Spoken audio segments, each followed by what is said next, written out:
जय श्री राम प्रभु की जय। अरुणाचल शिव। ओम नमः शिवाय। वागर्धाव वागर्ध प्रतिपत्ति जगत्पितरौ वंदे गंगा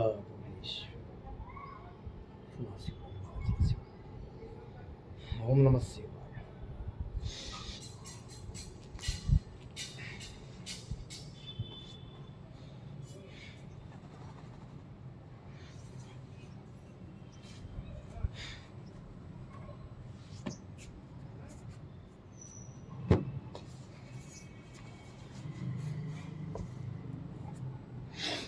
ఈ సర్వాంగనాశ్రమం ఇందులో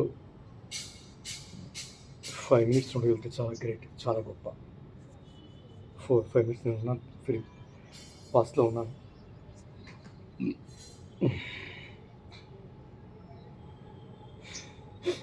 దీనివల్ల శీర్షాసనము, ఈ సర్వ ఆంగన ఆశ్రమం, ఈ రెండూ కూడా ఖచ్చితంగా యవనంగా ఉండొచ్చు, సందేహం లేదు. దీనికి అజ్యం పూసినట్టుగా బ్రహ్మచర్యం కలిగి ఉంటే ఎప్పుడూ కూడా ఆ యవనం అనేది మరింత ఆ నిగ్రహ శక్తి అనేది, అంటే వీర్యం బయటికి పోకుండా ఎప్పుడైతే మన శరీరంలో ఉంటుందో ఇలాంటి యోగాసనాలకి మరింత ప్యాడింగ్ అవుతుంది. అలా ఉండటం వల్ల యవ్వనంగా 100% అన్నమాట.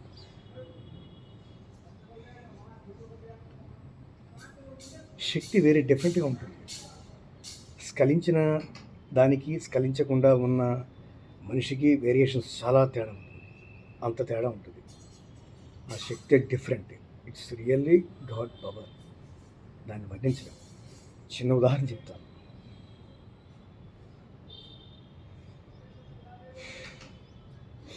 స్ఖలించిన శక్తి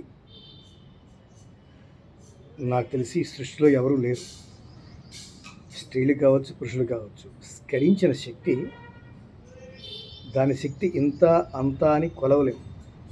ఎన్ని మైక్రోస్కోపులు పెట్టి చూసినా, ఎంత భూతత్వాలు పెట్టి చూసినా, కణంలో కణం, కణాల్లో కణం, కణ ఆ కణంలో ఇంకా కణంలో ఆత్మస్వరూపం ఉంటుంది. దాన్ని ఎవరు క్యాచ్ చేయలేము. ఆత్మ కనపడుతుంది. నీరు కానీ గాలి కానీ మనం భగవద్గీతలో వింటాం. భగవంతుడు అది అనమాట, భగవంతుడి స్వరూపం. అయితే ఈవేళ డేట్ 15 అనుకుందాం. 15. 14వ తారీఖుని 15వ తారీఖుని తేగలమా? తేలేం కదా. తేవచ్చా? తేలేం. నిన్నటి సూర్యుని ఈవేళ రమ్మంటే ఎలా వస్తాడు ఆయన? నిన్న అయిపోయింది, గత. అలాగే మనలో ఉన్న శక్తి స్ఖలించింది, తిరిగి రమ్మన్న రాదు, అయిపోయింది. డబ్బు సంపాదించవచ్చు కానీ శక్తిని స్ఖలించి బయటపడి మళ్ళీ రాదు ఇంకా. అందుకనే నిగ్రహ శక్తి చాలా గొప్పది. దాని ఫలితాలు చాలా వేరే ఉంటాయి. ఉన్న కొద్ది జ్ఞానం పెరుగుతుంది తప్ప తరగదు. హరే కృష్ణ. ఇది నా తండ్రి గారి మాటలు, నా తండ్రి గారి దగ్గర నుంచి నేర్చుకున్నాను. హరే కృష్ణ. నాకు కూడా నిగ్రహ శక్తి, ఈ అభ్యాసాల మీద నాన్నగారు మంచి అన్నింటిలో పండితుడు. ఆయన సంస్కృత, తెలుగు, కొన్ని శాస్త్రాల్లో మంచి పండితుడు, మర్మజ్ఞుడు ఆయన. దానివల్ల నాకు ఇలాంటివన్నీ నీకు ఉపయోగపడతాయని చెప్పి నాకు ఇంజెక్ట్ చేశారు ఆయన కొన్ని సూత్రాలని. ఎందుకంటే దేనికైనా అర్హత ఉంటుంది. క్షత్రియ ధర్మాన్ని పాటించాలి. క్షత్రియుడికి కొన్ని కావాలంటే, విద్యలు కావాలంటే అది బ్రాహ్మడికి రాదు, కులంలో పుట్టే ఉండాలి. అలాగే కొన్ని అర్హతలు కావాలనుకుంటే పుట్టిన నక్షత్రాలు ప్రధానమైనటువంటివి. వాటిని దృష్టిలో పెట్టుకుని నాన్నగారు నాకు కొన్ని చెప్పడం జరిగింది. ఆ కోవలోనే ఈ అభ్యాసాన్ని నేర్చుకున్నాను, నేను ఆచరిస్తున్నాను. ఎంతో కృషి చేశాను. బ్రహ్మచర్యంతో ఉండాలని కొన్నాళ్ళు ఉండలేకపోయేవాడిని. స్త్రీ దాహం, రకరకాలుగా వయసు బట్టి అలా ఉండేది. కానీ రాను భగవంతుడు కోరికను చంపి అందులో ఫలితం లేదు, శూన్యం, అన్నీ తెలుసుకున్నాను. నాన్నగారు చెప్పిన మాటలన్నీ నెమరేసుకున్నాను, జ్ఞప్తికి వచ్చాయి. శాశ్వతంగా ఇప్పుడు భీష్మించి బ్రహ్మచర్యంతో మహాయోగిగానే ఉంటాను. ఎందుకంటే దీనివల్ల చాలా బెనిఫిట్స్ ఉన్నాయి. ఎవరితో గొడవలు ఉండవు, ఆశలు ఉండవు, నిర్మలంగా నీరు పారుతుంది చూడండి, నిర్మలంగా చక్కగా అలా ఉంటుంది జీవితం. ఎప్పుడైతే వివాహము సంసారం సాగరం అంటాం, అలాగే ఇతర స్త్రీల భోగాలు ఇవన్నీ కూడా సునామీలు, సముద్ర అలలు లాంటివి, మధ్య సుడిగుండాలు ఉంటాయి కదా, అలాంటి జీవితం. అందుకని వాటి జోలికి వెళ్ళొద్దు, నేనైతే వెళ్ళను. నమస్కారం. అన్ని భగవంతుడు నిగ్రహశక్తి ఎప్పుడైతే ఉంటామో మనకి జ్ఞానం ముందు చెప్పేస్తాడు, వెళ్ళొద్దు కట్టు. ఇంక దానికి ఎందుకు దృష్టి వెళ్ళనివ్వండి. నాకు ఇవన్నీ కూడా విరక్తి వైరాగ్యాలు, నాకున్న కష్టాలు ఇవన్నీ వీటినే మలుచుకున్నాను నేను. సంసారం అంటే ఇది, బంధాలంటే ఇవి, స్నేహం అంటే ఇది, అంతా మోసాలని తెలుసుకున్నాను. కానీ నేను ఎవరిని ద్వేషించను, వాళ్ళ కరం వాళ్ళకు వదిలేస్తాను. కానీ ఒకరిని మోసం చేసినా ఎప్పటికైనా అనుభవించి తీరాల్సిందే.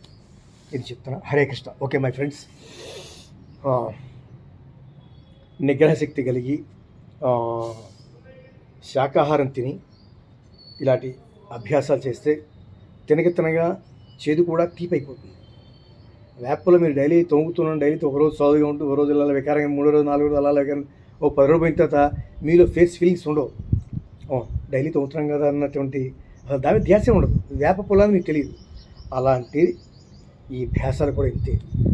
తొలిలో స్టార్టింగ్ పీరియడ్లో ఎంతటి మనగాడికైనా సరే స్టెబిలిటీ ఉండదు. దానికి మనమే తెచ్చుకోవాలి. మనమే బద్ధకాన్ని మనమే చంపుకోవాలి. మన కోరికను మనమే చంపుకోవాలి. అలాగే దీన్ని ధ్యాసించాలి. ఓకే, ఇన్స్పిరేషన్, ఏదో ఒకటి సంథింగ్ ఇన్స్పిరేషన్ తీసుకుని అన్నిటికీ భగవంతుడి మూలం అలా వెళ్ళిపోతూ ఉండాలి. ఖచ్చితంగా ఆయన మరలిస్తాడు, కూర్చోబెట్టేస్తాడు, ట్రాక్ ఎక్కిచ్చేస్తాడు. అది కూడా గాడ్ గిఫ్ట్. అది ఖచ్చితంగా మంచి మనసై ఉండాలి. ఇతరులకు అపకారం చేద్దాం, పరుల సొమ్ము దోచుకు తిందాం, ఇలాంటి దుర్భావాలు ఉండరాదు, ఇలాంటి దురాలోచనలు ఉండరాదు. ఆ ఆలోచనలకు అతీతంగానే ధర్మంగా పెరుగుతూ 10 మంది బాగుండాలి. ప్రతి ప్రాణికోటి భగవంతుడు ఉన్నాడు.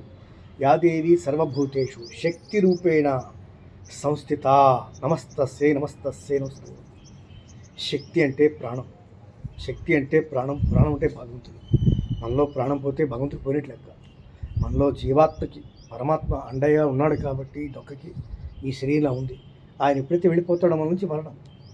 ప్రతి ప్రాణులను దేవుడు ఉన్నాడు అని ఏ జీవికి అపకారం తలపెట్టకుండా అహింస పరమో ధర్మ అనే భావాలు కలిగి ఉండి అలాంటి వాడికి ఇలాంటి అభ్యాసాలు చేద్దాం అనుకున్న వాడికి, ఇలాంటివి చేయాలనిపిస్తుంది చేద్దాం అనుకున్న వాడికి ఖచ్చితంగా అవకాశం భగవంతుడు ఇస్తాడు. ఫస్ట్ పునాది అదే. మాంసాహారం మంచి లక్షణాలు, మాంసాహారం తినకూడదు, మంచి లక్షణాలు కలిగి ఉండాలి. హరే కృష్ణ. జై Srimannarayana. Thank you my friends. ఎవరిని ఉద్దేశించి చెప్పాలని చెప్పలేదు. ఇప్పుడు ఎంతోమంది మహానుభావులు, షణ్ముఖ శర్మ గారు, చాగంటి కోటేశ్వరరావు గారు, గరికపాటి గురుదేవులు, ఇలాంటి ఎంతోమంది, పద్మాకర్ గారు, ఇలా ఎంతోమంది మహానుభావులు వాళ్ళ మాటలు విని నిజంగా నేను అరుణాచలం ఇప్పుడు వెళ్ళాలి అనుకో, అసలు నా ధ్యాసే లేదు. అలాంటిది సంకల్పించాను. ఆయన సంకల్పించుకోమన్నాడు. ఆయన ఎవరు? చాగంటి కోటేశ్వరరావు గారు. గురుదేవ్ పేరు పెట్టి పిలిచింది మన్నించాలి, గురువులు పేరు పెట్టి పిలవకూడదు, గురుదేవా అనాలి. ఓకే, అయితే సందర్భం కాబట్టి చెప్పాను, తెలియదు కాబట్టి. ఆయన అన్నారు కదా, ఓకే చూద్దాం, వెళ్దాం, అందులో శక్తిని చూద్దాం. సంకల్పించాను, గర్వంతో కాదు, వినయంతో. శివాని చూడాలంది, నాకు అవకాశం ఇవ్వాలని ప్రార్థించాను, సాధించాను. 1 రోజు 2 రోజులు ఉండాలనుకున్నాను, అనూహ్యంగా తెలియకుండా 9 రోజులు ఉన్నాను, ప్రదక్షిణ చేశాను. కానీ ఇందులో మరో చెప్తాను, చాలాసార్లు చెప్పాను యూట్యూబ్లో కూడా. మల మూత్ర విసర్జన ఉమ్ము కూడా వేయకుండా చుట్టూ ప్రదక్షిణ చేశాను. ఆ ప్రాంతం భగవత్ ప్రాంగణం ఎప్పుడూ కూడా పవిత్రమైంది, మంగళకరమైందిగా భావించాలి. ఎప్పుడూ కూడా భగవంతుని గిరి ప్రదక్షిణ చుట్టూ కూడా శక్తులు ఉంటాయి. ఆ శక్తులకి ఎప్పుడూ కూడా మనం మలమూత్ర విసర్జన చేస్తే, ఎప్పుడైతే చేస్తామో మనకి ఫలితం ఉంటుంది. ఆ మలమూత్ర విసర్జించినటువంటి కాళ్ళు కడుక్కున్నా, ఏం చేసుకున్నా శరీరం అశుద్ధే. మనం అష్టలింగాల్ని చూస్తున్నాం, తాగుతూ వెళ్తున్నాం, అవకాశం ఉంటే తాగుతున్నాం, లేదా నమస్కరిస్తున్నాం, ప్రాంగణకి వెళ్తున్నాం. ఆ యంత్ర శక్తి అది మనకి శక్తిని ఇవ్వదనమాట. అందుకని ఎంత పవిత్రంగా, ఎంత మంగళకరంగా చేస్తే అంత ఉత్తమం. అది నాకు భగవంతుడు నిజంగా అనూహ్యంగానే నాకు ఇచ్చాడు ఆ శక్తి. అది స్మరణకు వచ్చిందో నాకు ఎందుకో తెలియదు, ఎక్కడ నాకు రాలేదు. ఆయన స్మరించి చేసుకుని, దర్శనం చేసుకుని అప్పుడు బయటికి వెళ్ళిపోయేవాడు. అప్పుడు రూమ్లోకి వెళ్ళి చేసేవాడు తప్ప అంతవరకు లేదు. It's really God gift. మీరు కూడా చేయండి ఫ్రెండ్స్. ఏదైనా కూడా పెద్దల మాటలు విని నేను ఇలాగే సన్మార్గంలోకి పయనించాను. వాళ్ళ భావాలను దృష్టిలో పెట్టుకుని, నేను పెద్దవాడిని నేను అంటలేదు, నాకన్నా చిన్నవాళ్ళు ఉంటారు, ఇంకా పెద్దవాళ్ళు ఉన్నారు. నేను ఇంకా వాళ్ళలో కూడా నేను నిజంగా అధముణ్ణి, చివరివాడిని. అయినా ఏదో కొంతవరకు మార్పు కలుగుతుంది, మార్పు వస్తుంది, బాగుపడతారు, సన్మార్గంలో ఉంటారు అనేటువంటి కొంచెం చిన్న ఆశ. 1000 మందిలో ఒక్కడికైనా ఈ ఇంద్రియ నిగ్రహ శక్తి, ఇంద్రియ పటుత్వం, వాటి విలువ తెలుసుకుంటాడని చిన్న తపనంతే. ఖచ్చితంగా హరే కృష్ణ. మీరు ఖచ్చితంగా ఈ ఇంద్రియ నిగ్రహ శక్తి కలిగి ఉండండి, చక్ర శక్తులు కలిగి ఉండొచ్చు. మీ చుట్టూ ఎప్పుడూ భగవంతుడు ఉంటాడు, సందేహం లేదు. మిమ్మల్ని సన్మార్గంలో ఆయనే పెడతాడు. జై శ్రీమన్నారాయణ. ఇది నా experience with practical. Hare Krishna. Next సూర్యశ్రీగాస్త్రం.